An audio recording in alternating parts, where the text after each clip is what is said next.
السلام عليكم ورحمة الله وبركاته. دعاء اليوم الثاني عشر شهر رمضان المبارك. അനുഗ്രഹീത റമദാനിലെ 12ാം ദിനത്തിലെ പ്രാർത്ഥന.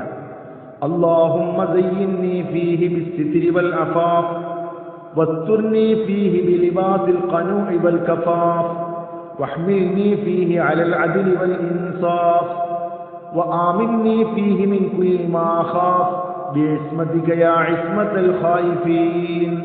അല്ലാഹുവേ, പാപങ്ങൾ മറച്ചുവെക്കൽ കൊണ്ടും പരിശുദ്ധി കൊണ്ടും എന്നെ നീ ഭംഗിയാക്കണമേ. ഉപജീവനവും അഭിവൃദ്ധിയുമാകുന്ന വസ്ത്രം കൊണ്ട് എന്നെ നീ മറക്കണമേ. നിഷ്പക്ഷതയുടെയും നീതിയുടെയും മേൽ എന്നെ നീ വഹിക്കണമേ. നിന്റെ പ്രത്യേകമായ സംരക്ഷണം കൊണ്ട് ഞാൻ ഭയപ്പെടുന്ന എല്ലാ കാര്യങ്ങളിലും എനിക്ക് നീ നിർഭയത്വം നൽകണമേ. ഓ ഭയപ്പെടുന്നവരുടെ സുരക്ഷാ കേന്ദ്രമായ നാഥ,